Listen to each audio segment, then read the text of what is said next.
la première question est de savoir, est-ce que le mot Trinité apparaît dans la Bible? Bon, dans la vidéo précédente, dans la vidéo concernant la Trinité, j'avais dit dès le début que le mot Trinité n'apparaît pas dans la Bible, et c'est la raison pour laquelle même je ne l'aime pas tellement.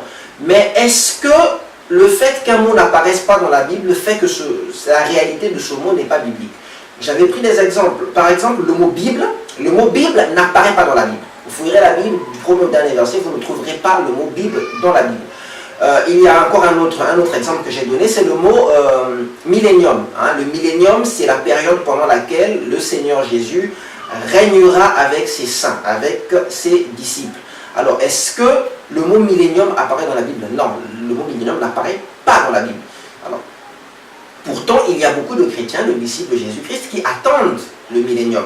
Il y a aussi le mot incarnation. Le mot incarnation, l'incarnation, c'est le fait que Jésus, le Fils de Dieu, est pris chair et revêtu de la chair pour vivre au milieu de le fait que le Fils de Dieu soit devenu homme et qu'il ait marché avec nous.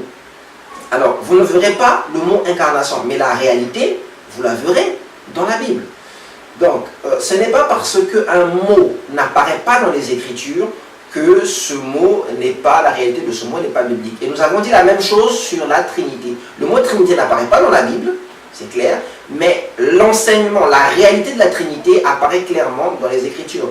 Beaucoup de passages nous montrent que le Père, le Fils et le Saint-Esprit sont à la fois un, sont à la fois Dieu, un, et sont à la fois différents et distincts. Nous avons donné des passages, nous avons montré par exemple des passages qui nous montrent que le Père, le Fils et le Saint-Esprit sont identiques. Baptisez-les au nom, un seul nom, du Père, du Fils et du Saint-Esprit. Lorsque Jésus dit « Qui m'a vu a vu le Père », lorsque dans la Bible il est dit que le Seigneur c'est l'Esprit, et aussi il y a des versets qui montrent que le Père, le Fils et le Saint-Esprit sont différents, sont distincts. Par exemple, l'enseignement sur le blasphème contre le Saint-Esprit. Blasphémer, c'est insulter Dieu, mais Jésus fait quand même la différence entre l'insulter lui, insulter le Père et insulter le Saint-Esprit.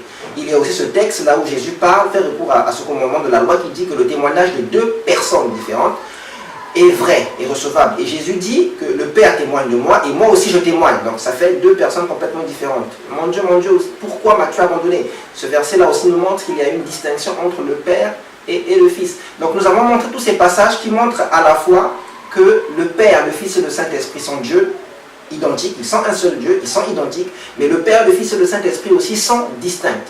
Donc cet enseignement, vous le trouvez dans la Bible, et c'est en fait ça la définition de la Trinité. Donc pour répondre rapidement à la première question, pour résumer la réponse à la première question, bien que le mot Trinité n'apparaisse pas dans la Bible, la réalité de ce mot apparaît dans la Bible.